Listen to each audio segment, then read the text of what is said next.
Can you see this? My name is Jerome Ferry. My cameraman is Alan Eggers. We're doing a video interview with Bill Chadima, a lifelong Cedar Rapidian with a rich history of the early ice industry in Cedar Rapids. Bill, tell us when and where you were born. I was born on March 6, 1928, here in Cedar Rapids. I lived here all my whole life. So, What was your parents' names? Lester and Bernadine Chadima. What was your mother's maiden name then? Bernadine Shaner. What nationality is Czech. Czech? And were they immigrants? It's called Chadima. Chadima. Chadima. Were they immigrants or they No. weren't? Brothers and sisters? Did you have any brothers I or had sisters? I had two brothers, Bob and Don. They're both older. I'm the baby. What was your dad's occupation? Well, he had three brothers, and they all worked at Hubbard Ice at that time. And where did the family live? Where'd you live? We lived at 2250 Washington Avenue. And your grandfather, do you remember your grandfather, Chadima? Oh, very, very well. Was he?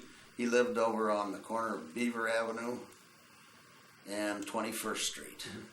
And he died in I believe it was 41. His house caught on fire, and he burned to death. I was there. I was there that night. We'll come back to your grandfather. So, grade school, where'd you go to school in Cedar Rapids? I went to Johnson School, started in 1934, and then I went from there to Franklin. But Franklin at that time was 7th, 8th, 9th, 10th, 11th, and 12th, junior and senior high. What year did you graduate from Franklin then? 1946. Let's talk a little about growing up in Cedar Rapids when you were a young boy. Did your dad have a car?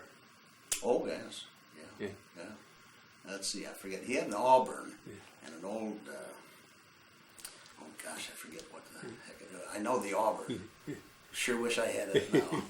How about movies? Did you get to go to movies on Saturdays? In movies, we would be able to, well, we either walked over to Grand Avenue or Beaver Avenue, and we took the trolley downtown and went to the movie for a dime at that time. But you didn't have to tell your parents. The movies then, they didn't. They weren't like they are today. I'll say that. And imagine they had matinees, and you spend most of the day at the movie. You betcha. Then go have a ice cream cone afterwards for a nickel. And where would you go for an ice cream cone? Fort Hopkins had on the corner of where Armstrong's was, 3rd Avenue and 3rd Street. Was it kind of like a drugstore? Drugstore. Yeah. In the summertime, did you get to go to summer camp, Bill? Yes, until about I was 14 or 15, I started work for my dad. That was during the war, and we had to. I started driving a truck there for Dad. The 4th of July, as a young boy, did you have fireworks? Did they have parades, or was it a big occasion, the 4th of July? Yeah, they always had big fireworks someplace, and, sometimes out at the country club. And, it was a lot of fun. But then normally that was the peak of the ice business then. Yeah. That's when you were busy. You had a hot summer and you worked on the 4th of July a lot. Did your dad allow you to have fireworks then? Oh, sure. Yeah. Everybody. Yeah. You betcha. Yeah. Memorial Day, was that a special day? Oh, yes. Any memories of? I don't have anything particularly memorial about that. How about ponies? Do you ever have a pony? I had a pony, a Welsh pony. My mother bought that for me. We had it out at the Indian Creek Stables down on Cottage Grove, down the bottom of the hill there. And it was a Welsh pony, and that was between a Shetland pony and a horse. And it was quite a pony. I showed him all over the eastern Iowa here. And got into a lot of events for it. It was great. Was your dad a golfer when you was a young boy? No. Well, he tried. I'm the only one that really took up golf and played. Was Howard and Margaret Hall living at Brucemore when you were growing up? Mother and Dad knew the Halls. I can remember them. They would go over there to some parties every once in a while. So, Did you ever get the occasion as a no, young boy to go over there? I went over to see Leo the lion. He always had a lion that was in the back there. We always had a lot of fun going over there. You could hear him all over town. So, you probably, let's go back to now your grandpa. Your grandpa was in the ice business? Right. About 1898 or 99. He lived grew up south of Walker, about a mile south of Walker. And then he came into Cedar Rapids and got into the ice business. And there was another ice business in there too, which was Hubbard. And the way I understand it, about 1921 or 22, happened to be a very warm winter, and they didn't harvest much ice. So at that time, he merged with Hubbard. And so the story goes that he finally bought out Hubbard in the 20s, and they had an artificial ice plant then, but I think it was about 1925 is when they put in the big plant and really manufactured artificial ice. Mm-hmm. We could manufacture at peak about 110 ton a day. So when you was a boy, what age do you suppose you were when you started working for your dad or your grandpa? Or I started working. It was during the war. It was about 1943. I was about 15 years old, and then I started driving the truck. And a lot of my friends, Bid Barron and Grant Jennings, Jim Humiston. How many trucks did they have in their fleet? Just oh my gosh, we covered the whole town. You got to remember, everybody had ice then. There was no electric refrigeration, so everybody. Oh gosh, we had probably 20 trucks that would load up at 6 in the morning and start out on a hot day, and when you were cover the town. But you got to remember, it wasn't the size. It was, I think Cedar Rapids probably was about 50,000, 45,000. Did you have to back then? Did you have to have a commercial license to be able to drive a truck, or just you were supposed to? My dad it wasn't one of those things that help so bad. He said, "Get in and drive." That had a priority. We'll worry about that later. Bill, you have some fabulous pictures here of Hubbard Ice that we want to show up front here, You betcha. And then we'll talk about the history of Hubbard Ice a little bit more. Okay. Okay. Go ahead. Go ahead, Bill. This ad here is this middle one right here. Mm-hmm. Yes. That was what, 1889, and it was by Hubbard. And I have never seen this until you brought it in here today. And this is quite something, so I'm glad to have it. It says pure and clean, pure crystal ice, always the best. Mm-hmm. And then the photo off to the right, this would have been, what were these men doing? I would say that is right off of the Cedar River there, and they were harvesting the ice, and they used a conveyor from the river up the ramp, and then it would go across and then down into the storage area. Mm-hmm. That's normally done in January. Okay, go ahead. All right, this is a picture of my grandfather here is on the left, and my dad is on the horse there, and that's probably Uncle Willard and Uncle George. I'm not sure which one which one it is. And then those are the men that worked in the ice house there. And believe it or not, I worked with some of those guys. They were just wonderful guys, hard-working guys. Okay, this is a picture of when they were harvesting the ice, and right in front of Hubbard Ice there on the Cedar River, and across the river there was Quaker Oats, and they would bring the ice down the river there, and then it would come up. It would come up underneath the street on this conveyor, and then up on top there, and then it would slide down. They would slide the ice down into the storage area. And what did it say on that? The amount of ice. There was an article in the Cedar Rapids Gazette in 1988 where 500 men put up 130,000 tons of ice in the month of January. That sounds about right. Mm-hmm. This would have been probably directly above the old dam. Mm-hmm. Yes. But you got to remember, that was pretty good ice at that time, pretty good water, because we didn't. You don't have the pollution that you have in there today. You ready? In the upper right-hand corner on the top picture there would be the 6th Street power plant. Approximately what time? I don't know the exact year on this, but that was a typical ice truck at that time with the horses. Did your dad tell you a lot of stories about the ice industry when you was a young boy? Like when they first took ice from the river, was it actually clean enough to use for human consumption? Well, yeah, it was pretty clean, and you didn't have any of the pollution that you have today. So when you cut that ice out of the river, it was amazing the difference between that and artificial ice. The river ice was so hard and would last a lot longer than your artificial ice today that they made. How'd they store it?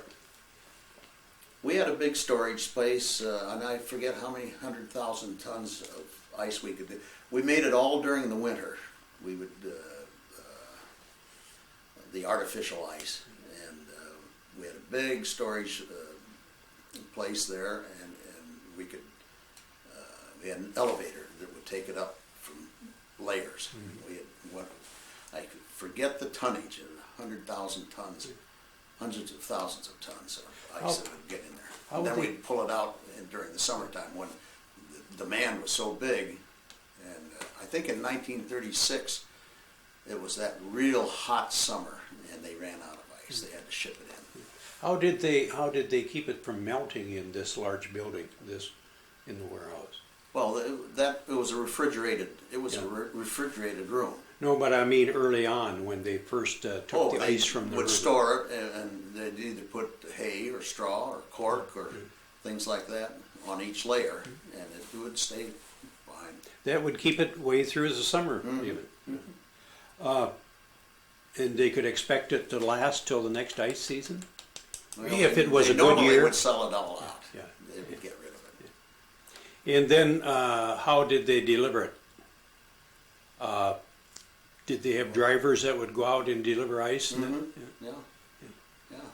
Just they had regular trucks, and each guy had a certain route that they would take care of. Some of them took care of downtown, the cafeterias and the meat packing places, and when they out in the residence, when they drove around each house, the customer would have a sign in the window, and we'll show you that picture here in just a minute.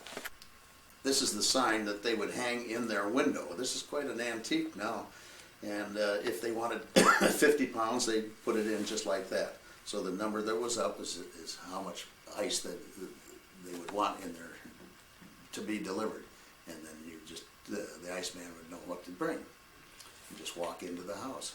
Was this a commodity that you could expect just about every homeowner partook in, or They had to. That's the only refrigeration that they had. did they have? Did they let them have charge accounts? Could they charge their ice? That was a cash business. You got your money on that. There was very few charge accounts.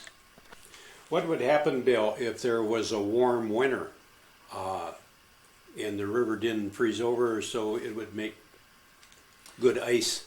Well, if you had got into such as we've had the last couple of winters here, and the ice didn't get very thick, they would they would harvest the ice that they could, and then if they ran out, they would have to. The artificial plants couldn't make enough ice at that time, so they would have to order it in from by railroad, come in from the north.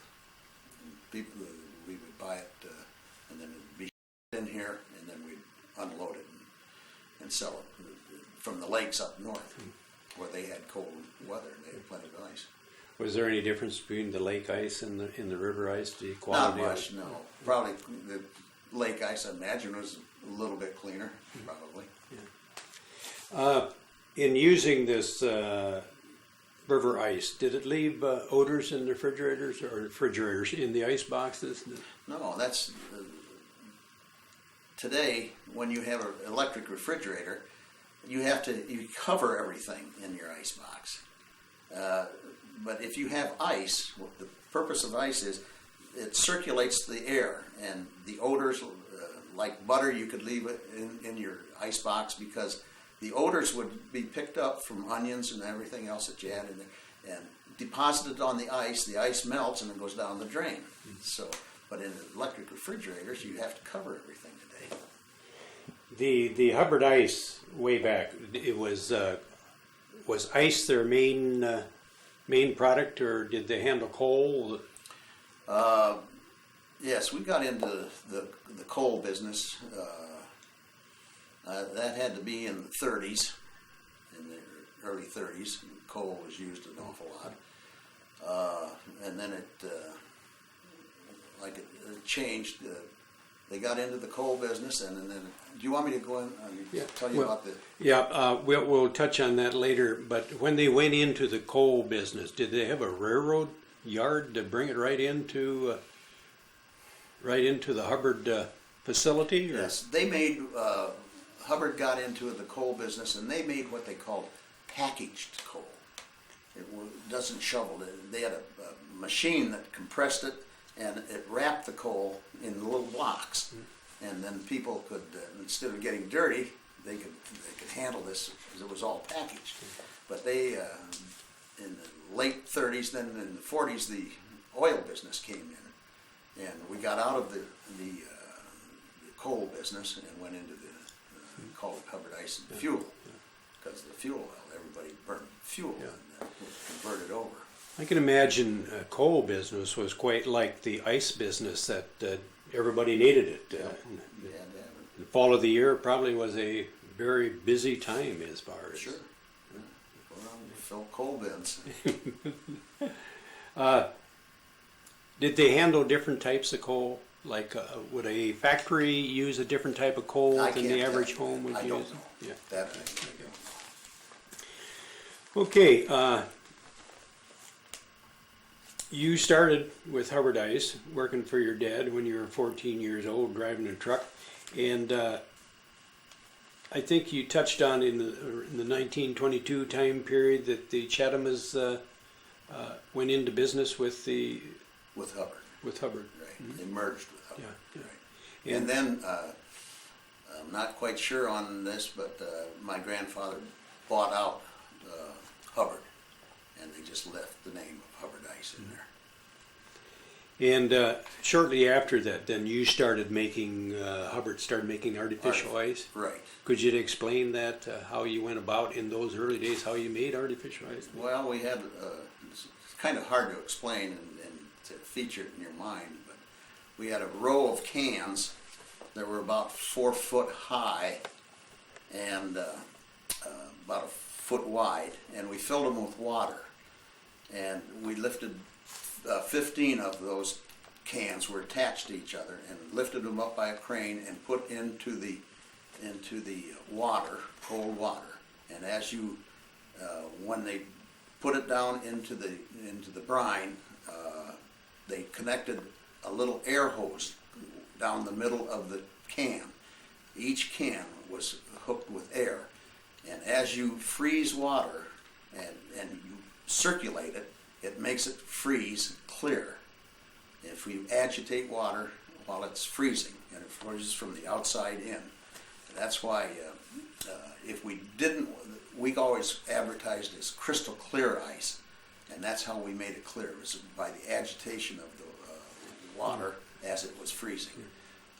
Wilson and Company had their own plant. Our plant made 110 ton a day at capacity, and Wilson and Company made their own ice down there too, but they never circulated the water. They didn't care. They just wanted to use it for refrigeration for the railroad cars, and so they made about the same amount of ice that we did.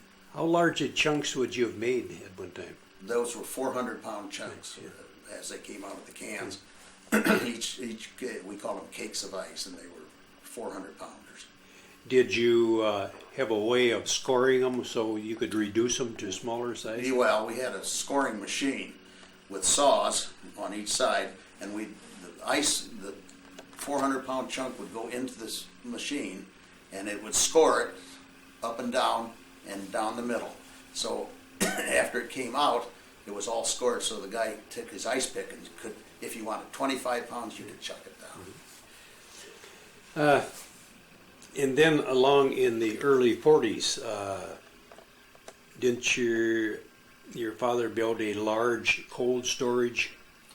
In 1938 or 39, they added the cold storage on there, and then we stored for our big customer would be Wilson and Company. We'd take a lot of their beef and their pork and everything, and we did that for years and years and years.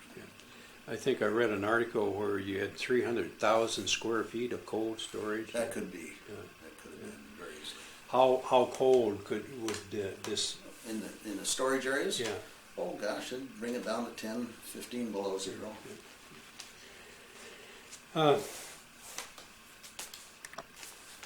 So at this time, Hubbard Ice was manufacturing ice. Right.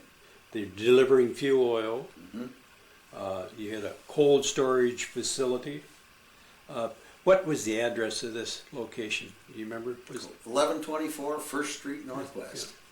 Yeah. And what about fuel? Still there. Yeah. Fuel, was it? Did you have large tanks, storage tanks? Yes, there that we you had stored fuel? for different grades of oil. We had mostly number one, number two oil, which is your diesel oil today, and then we got into the heavy industrial oil, number 5 and number 6 oil, and we had a big tanker, a 5,000 gallon tanker.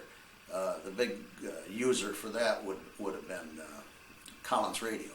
We went out there. They had big storage tanks, and we would dump 5,000 gallons at a time in there, and until the gas business started, and then it all changed. And then in the 40s sometime too, didn't you build a facility where you could, it wasn't sub-zero, was 100,000 square feet of cold storage? Well, they had different rooms, yeah. Some rooms you could bring down to 20 below, 15 below, and then they had cooler rooms where maybe it was 30 degrees or 32 or 35. Now, who other than Sinclair, TM Sinclair, who would have used this service? In the storage business? Food industries? No? Uh-huh. Mm-hmm. Right. When you were selling ice, did you sell quite a bit to the railroads? Oh yes, we did a tremendous amount of ice. We got into icing cars, and that's the way food was shipped at that time in the 30s and the 20s, 30s, and 40s across this country. All these cars, to transport your meat and everything across, like from Omaha, coming across Iowa, going to Chicago. All those cars that came across had to be iced, have ice in them, and that ice would go on either end of the boxcar, and they had what we called bunkers, and we'd have these 400-pound blocks of ice we'd drag across the top of the boxcar, and we'd have a mallet, heavy mallet, and we'd crack it and put it in each bunker, and then we would have to add, a lot of times they would call for 10% or 20% salt, and so we'd fill the bunker halfway up, and then if the car took, most of these cars took 8 or 10,000 pounds of ice to ice down. Well, if it was 10,000 and 10% salt, you'd have 1,000 pounds of salt that you'd have to put in. The reason you dump a bag of salt in there, after you had filled it up, it would make the ice melt faster. The faster it melted, the colder the car got. Did you have to take the ice to the cars, or Yes. did they bring the cars to you on the spur? Well, sometimes they would bring them into Hubbard Ice, and we would ice them right there. Otherwise, we had a truck a hydraulic lift that we could go in any place in town, and we'd put 15 blocks of ice on there. That would be 6,000 pounds, and it would lift it up to the top of the car. We'd open the side door and drag each cake out and down to each end of the boxcar, and crush the ice and put it in there. That's how you get nice cars. You were telling me how you used to deliver it to the circuses when they'd come to town. Well, I did a couple of times, yes. They used to, Ringling Brothers would bring their train back down in by Quaker Oats down there. The Rock Island Depot down in there, or Yes. the Rock Island Yards. Mm-hmm. And then, of course, they had to have ice for their own food and everything. That was kind of fun to go through there, but you always got your cash for that. No charging. Did Hubbard Ice, did they have icing stations around town, or if anybody wanted ice, would they have to drive down to Hubbard Ice, or was there a place in town Well, someplace? yeah, they could drive into Hubbard Ice, but we had ice boxes that would hold, they held 8,000 pounds of ice. We would deliver it to these gas stations. A real good gas station was First Avenue and 13th Street. It was a city service by Coe College, where Wendy's is now. It was right on the corner. We sold tons of ice there. And people would come in there and buy their 50, 25, or 100 pounds and take it home. Or else they could come over to Hubbard Ice. Back in that time period, did you supply ice cubes?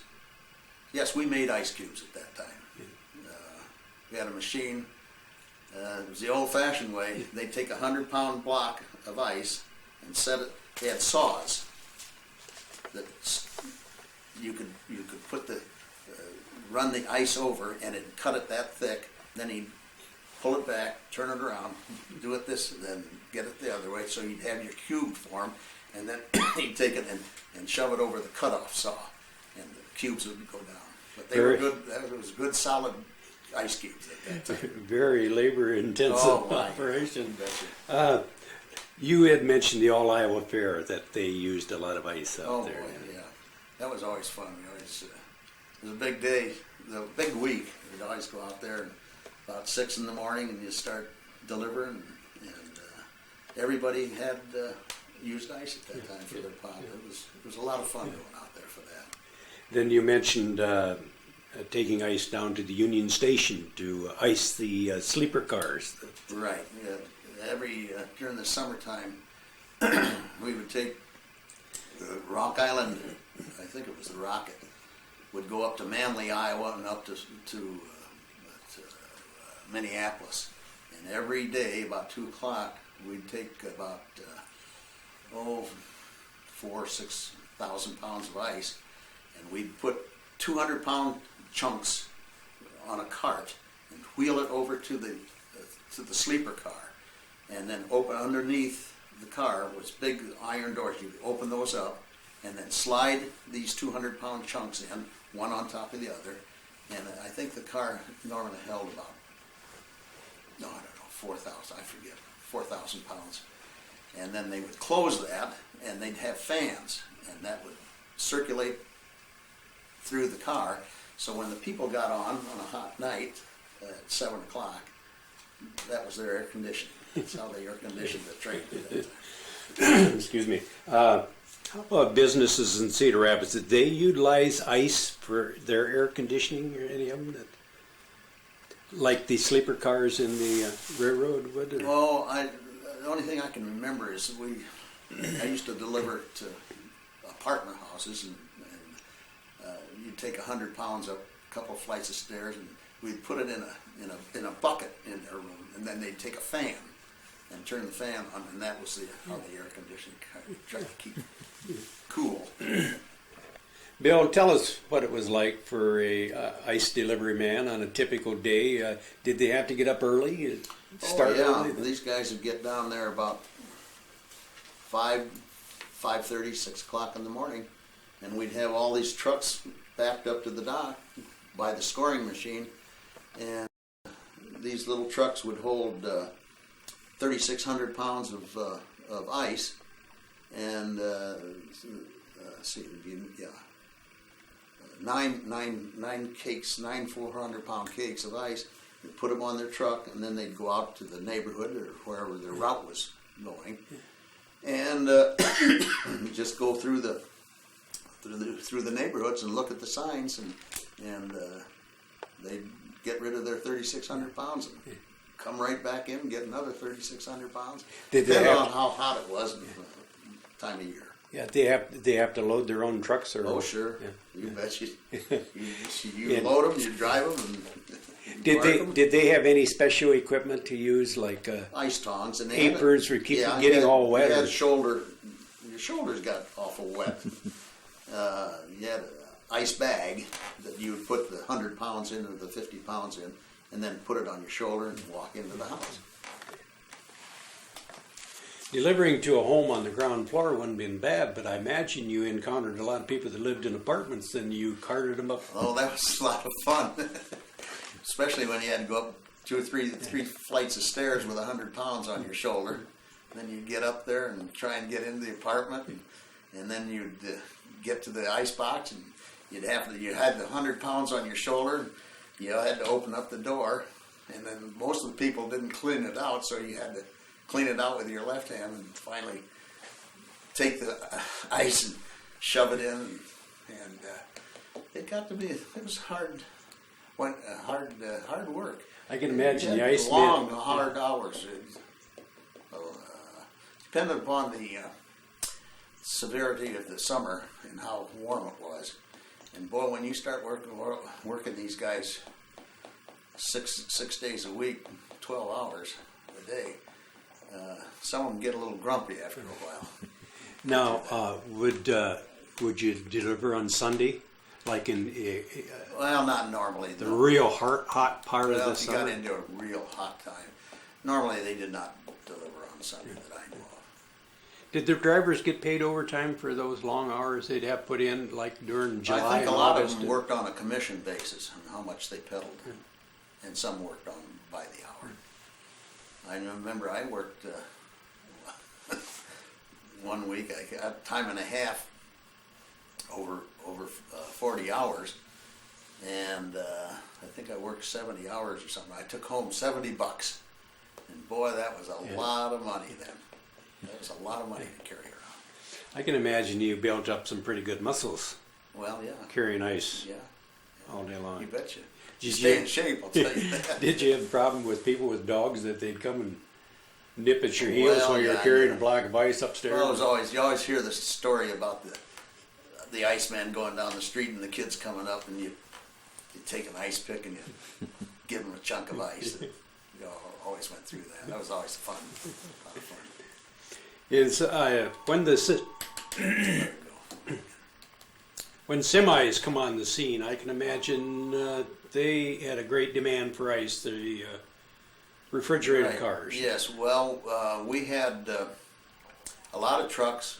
We had out on 16th Avenue, Tubbs Truck Stop, and truckers would come through, and we had an ice blower. You would take 100 pounds of ice, and they would back up to the dock, and you take 100 pounds of ice and throw it in this big crusher, and then it would blow it up to the front of the semi, and over the produce, like over carrots and celery and lettuce, and that was going across country.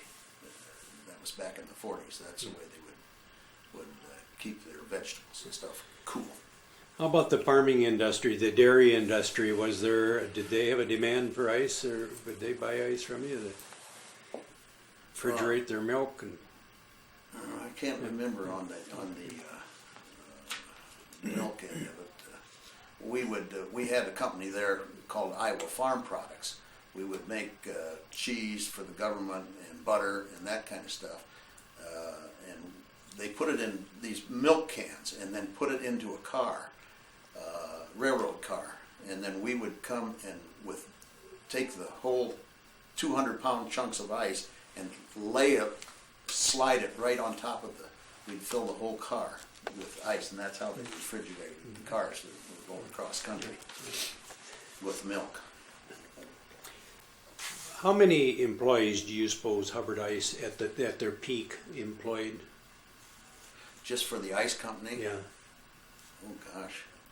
Well, for the ice and in the fuel oil. Fuel oil. Yeah. I imagine there were 20 or 30 anyway, or more. Most of them are probably drivers. Yes, right. Mm-hmm. Well, you had your inside men that had to work in the ice house there, doing the crushing and the bagging of ice and that kind of stuff too. So yeah, it was. Did you find yourself enjoying working in that business about July, August? Well, yeah, I always enjoyed it. I had a lot of fun. kept you cool. It was like, again, it was during the war, and a lot of my friends all worked there and helped out because you couldn't get any help. Everybody was in the war, and so they had to rely upon 17, 18, 16-year-old kids to get the stuff done. And it was a lot of work. It was hard work. You wouldn't do that today. Nobody would work like that today. But it was, you look back and it's pretty good memories. A lot of fun. I enjoyed it. Bill, after you graduated in 1946 from Franklin, what was your plans to do with your life? Was college in your your future? Like a lot of kids, I didn't really know what I was going to do. I probably figured I'd go back into Hubbard Ice and there, but I went to Iowa, and then I transferred to Coe, and I stayed at Coe and graduated in '51. And were you into sports? Oh yes, yeah. Played. That was the nice thing about going to Coe. I played on the golf team, basketball, football. Where if you went down to Iowa, didn't have much of a chance on that kind of stuff. Yeah. So I had Coe was a wonderful school, a lot of fun to go to. We had who is some of your coaches? Harrison, Willis Lamb, Dick Clausen. I played along with Marv Levy, who was the coach of the Buffalo Bills. Played with him for 2 or 3 years. Wonderful, wonderful. Still see him, and just a great athlete. Just a nicest guy you'd ever want to know. And he was a terrific track man too. He was just a wonderful guy. So, but the Lamb brothers, they were great. And I just missed Maury Eby at Coe. He was before me. But, so I have pretty good memories from that. You had mentioned Fitch. Oh, Bill Fitch, yeah. Bill Fitch was there. He's about 5 years younger than I was, but I got to know Bill first. I knew his dad real well, and I got to know Bill pretty well. And of course, he had quite a basketball career with the Boston Celtics and all over the country. So he was a nice guy, wonderful guy. Is this where you met your wife? At Coe, Judy. Judy? Yeah. We met at Coe. Was she in the same? She was from Chicago. Her dad was a doctor and dentist there in Chicago. And so we got married in 1951. When you were dating, what was there? Did you go to dances or? Oh, sure. A lot of college functions. Mostly. Well, there was a lot of college functions. Yeah. It's went down to old Stan's Beer Hall quite a bit. Where was that? Where Home Port is down on Center Point Road and Oakland Road down there. That was the big beer place where everybody went there. That was a lot of fun. So we have a lot of good memories. Did you ever go to Dance Land? You betcha. We did that quite a bit. That was even in high school. We went up there, Dance Land. Those are good old memories. Did you get caught up with Uncle Sam? Yes, I went to ROTC at Coe, and then went into the Air Force in '51. I was only in for 2 years. Ended up in Travis Air Force Base in California and got out in '53, the end of '53. So I had a very short time in the service. You never had to go over? I never got out of the country, no. What year were you discharged in? '53, I believe it was. Went in '51 and out in '53. 2 years. So what was your, did you graduate from Cole? Mm-hmm. Yeah. Mm-hmm. So what was your intention after you got out of the service? Did you have any idea what you were going to do I with your came life? back and I went back to Hubbard Ice Company. And then I went into the real estate business for a real short time. I was probably the worst real estate salesman that ever was invented. And then I went back to Hubbard Ice. Yeah. Did I mention when you and Judy got married, what year you and Judy got married? 51. 51? Was it here in Cedar Rapids you got married? Yes. So when you come back out of service, was Hubbard Ice the same as it was? Pretty much so. The ice business had changed an awful lot. We'll get into that. No, you go. The ice business changed from block ice, and this was in the 50s. We had Eisenhower started the new transportation superhighways going all over this country, and when those were built, we got more trucks, and more trucks had their own mechanical refrigeration. We had electric ice boxes, refrigerators at that time, and the ice business changed. Electrification of the country have Yes, anything to do with it? And the transportation systems, we didn't have to ice cars anymore, railroad cars, because everything was going by trucks then with the super highways. And so the ice business changed a lot, and we went into what they called a high-priced ice. We went into change from block ice, and we crushed ice and made ice cubes. Good machinery to do that. And then you started selling ice in 5 or 10 pound bags. Well, you got 50, 60, 70 cents for 10 pounds, where we used to sell ice at 60 cents a 100. And then the price of, like today, you go in and you get a 8 pound bag for $1.18. Well, that's pretty priced ice if you figure it out by the tonnage. Well, we used to do thousands of tons, and so it all changed. And if you didn't change your equipment and didn't change your way of going into this packaged ice, block ice just disappeared. You couldn't make it anymore on it. And everybody could afford a refrigerator, or most people could afford a refrigerator. Yeah, you made your own ice cubes at that time, and it just completely changed. And the same way with fuel oil. Gas came in, fuel oil went out, except there's still diesel, a lot of diesel.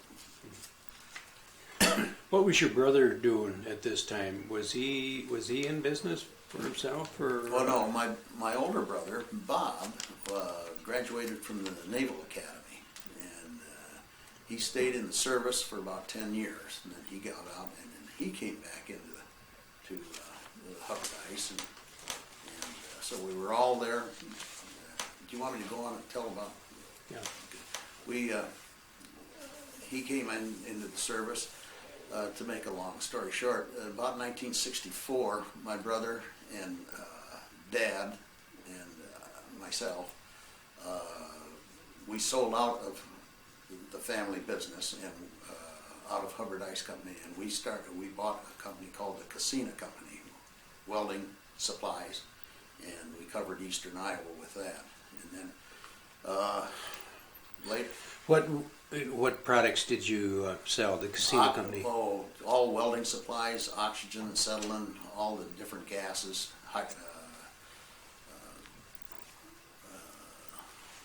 All the welding equipment. Dwayne Arnold was being built at that time, and they used a tremendous amount of welding supplies to build that out there. So, and then in 1978, my brother and I split up, and I took a very small portion of the business, which was, I took the fire extinguisher business, a very small portion of the whole welding supply business, and I put a name to it, Hawkeye Fire and Safety, and I started that. And my son runs that now, our son, excuse me, and then we also went in and bought John's Lock and Key, and Doug, one of our sons, runs that. What was it with the fire extinguisher business that you thought you could make a living doing that? Did something... Well, it was kind of a guess. Did OSHA come on the scene? Or? OSHA was big time. OSHA changed an awful lot of businesses in the fire extinguisher business. A lot of people were selling fire extinguishers that they didn't really know what they were doing. With the Hawkeye Fire and Safety, did this involve sales and service both? To Right. service fire extinguishers? Right. And As I said, OSHA had a big change in that, and it's really increased our business because everybody has to have a fire extinguisher. You have to go by the codes today, and it's they got a lot of different rules today than when I first started. I'll tell you that. And so Billy, our oldest son, runs that now, and he's had it for about 10 or 12 years. He's doing a great job. Do you have quite a bit of business with the fire departments around the country? We do quite a bit with the Cedar Rapids Fire Department, and we do with all of the Central City, Coggin. We do all of their work on their breathing apparatus, and we do all the big buildings here in town. So it's really grown and developed into a very fine business. Billy's just done a great job. Did you ever officially retire? I guess so. But 1990 really kind of changed. Is when I changed. Billy took over the business pretty much, and then 1990, January 1st, we bought John's Lock and Key, and then our youngest son, John, got a job as the director of football operations at the University of Wisconsin, and he's been up there now. This is their 14th year. And Jimmy, we had 6 children. You might as well tell about them all while we're at it here. 2 girls and then 4 boys. And Jimmy is down in Los Alamos at the laboratory down there, works down there, has a fine job. And then our 2 girls, Barbara and Chris. Chris has been in the school situation. She started homeschooling and is in charge of that in Cedar Rapids. So she's been with the city for about 30 years. And our other daughter, Barbara, is out and married a doctor out in Greeley, Colorado. Tom Atwood is a podiatrist out there, and they just have a wonderful family. And so everything's really kind of turned out. I manage my building down there, and things are going very well. And I have a wonderful wife, I gotta say that. She's just neat. Judy. Judy. Yeah. What was her maiden name again? Justice. Judy Justice. Bill, this photo, was this a anniversary? Yes. The kids gave us a wonderful party down at Co. and for our 50th anniversary. And it was from left to right would be Barbara, our daughter that lives in Greeley, and then Doug is John's Lock and Key. Next is excuse me, Billy, and then Judy and myself, and then Jim and Chris and John. And they've been awful good to us, and I have a wonderful, wonderful family. Was this a wedding anniversary? Wedding, 50th, yes. Okay. This is Go ahead. This is a picture of the whole family down at Co. We had that was in April. For our anniversary, I took Judy and I went over to the Greek Isles and in August, and we took out of Cedar Rapids and flew to Germany and then down to Athens, Greece, and a 5-day cruise through the Greek Isles, and ended up in Istanbul, Turkey. And we got back on September 10th, right before the one more day, and I think we'd have been in Istanbul for about 2 weeks or more to try and get out of it. So that was quite an experience. But this little tyke down here is our great-grandchild. In the red shirt? Uh-huh, uh-huh.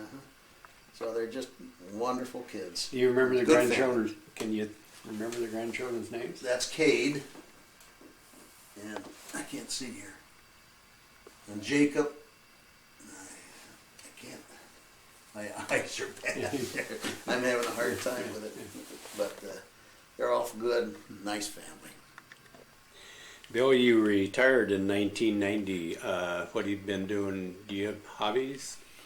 Well, golf is my hobby, one of my hobbies, and of course I own the building down there, and I've got about 15, 18 renters in there, and trying to keep that full. I keep busy all the time, and Judy and I can leave whenever we want. Judy works down at St. Luke's now in the medical records department. She works twice a week. She enjoys it very much. She's been doing this for about 10, 15 years, so and she enjoys it. So. Judy was pretty much a full-time homemaker, or did she work outside of the home? Not until the kids were gone. Mm-hmm. And she was. She took care of everybody. Took care of us all.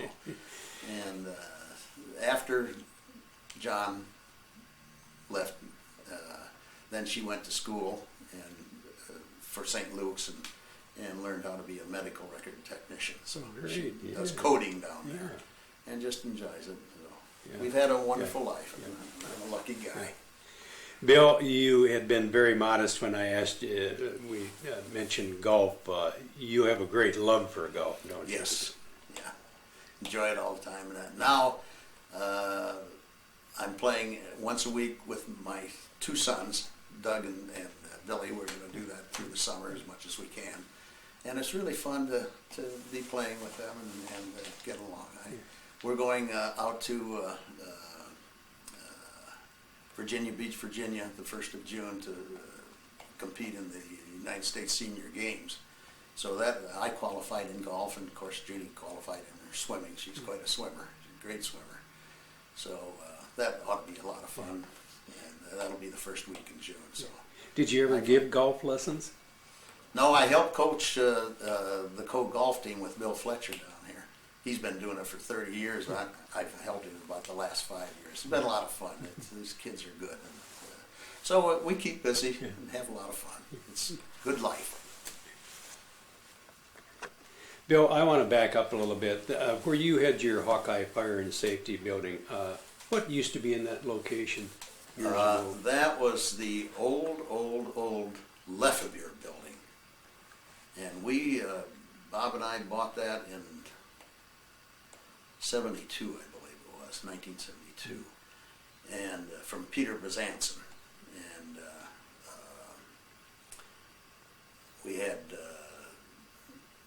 we moved the casino company out there, and it's been a good building. I now have it. We moved out of there, casino company out of there, into the old J.G. Cherry building down on 10th Avenue and 3rd Street. And when we did that, I bought this building, the Oakland building, I call it, and I've got about 15 to 18 renters in there, and try and keep it occupied and full, and that's the way Judy and I live off of that. Yeah. Does the Chadima family have anything to do with the casino company anymore, or is that sold? No.